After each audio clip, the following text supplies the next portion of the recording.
উঠেছে, আমরা লাথি মেরে ভারতের পেট চিরে আমরা বের হয়ে নতুন ভাবে আরেকটিবার স্বাধীনতা লাভ করতে চাই। আসসালামু আলাইকুম, নমস্কার ও আদাব জানাচ্ছি সবাইকে। ভাই, আমাদের ঘুমিয়ে থাকার সময় নাই।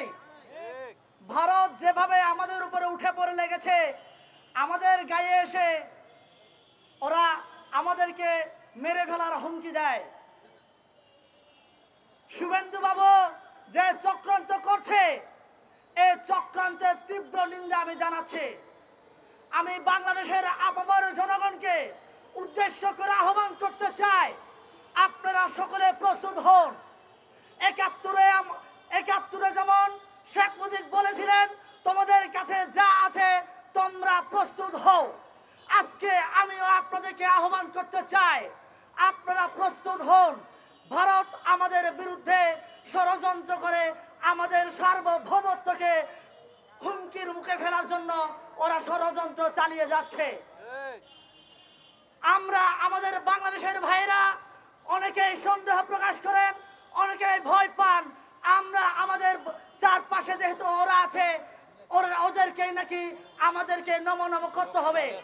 আমি আপনাদেরকে বলছি, আমরা তাদেরকে নম করব না, আমরা তাদের সাথে মিনমিন করে কথা বলবো না, আমরা চোখে চোখ রেখে তাদের সাথে কথা বলবো। ওরা আমাদেরকে মানুষ মনে করে না, ওরা আমাদেরকে দেশ মনে করে না। আমাদেরকে মানে বুঝাতে চাচ্ছে বাংলাদেশকে এরা বাংলাদেশ মনে করে না, বাংলাদেশকে এরা স্বাধীন রাষ্ট্র হিসেবে স্বীকৃতি দিতে চায় না। প্রসব বেদনা উঠেছে, আমরা লাথি মেরে ভারতের পেট চিরে আমরা বের হয়ে নতুন ভাবে আরেকটিবার স্বাধীনতা লাভ করতে চাই। আপনারা সকলে প্রস্তুত আছেন কিনা? যদি প্রস্তুত থাকেন আপনারা আওয়াজ তুলুন। ফেসবুক, টুইটার, সোশ্যাল মিডিয়াতে যে যেখানে পারেন সকলে একত্র হন।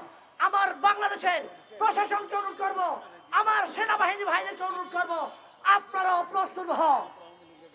সেনাবাহিনী ভাইরা, আপনাদের ভয় নেই, আপনারা মনে করেন না আপনারা একলা।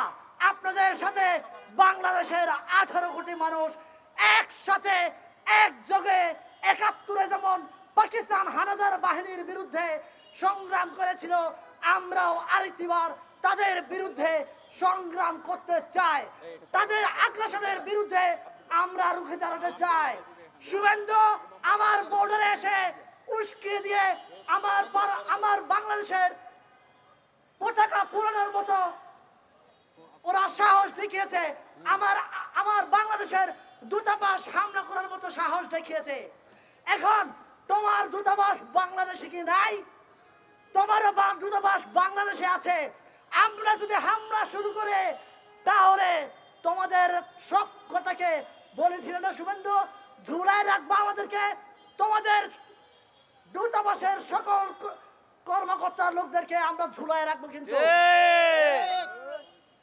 আমাদেরকে উগ্র হতে বাধ্য করবেন না। আমরা উগ্রতা ছড়াতে চাই না তোমাদের মতো। আমরা তোমাদের মতো গর্ধব নই যে আমরা উগ্রতা ছড়াবো। কিন্তু হ্যাঁ, আমাদেরও একটা ধৈর্যের সীমা আছে। এই ধৈর্যের সীমা পার হয়ে গেলে আমরাও তোমাদেরকে দেখে নেব। আমি আপনাদেরকে আহ্বান করতে চাই, আমাদের খাগড়াছড়ি, রামগড় ভারতের বর্ডার আছে, এই রামগড়ের অভিমুখে আমি 6 তারিখ অবস্থান কর্মসূচি করব।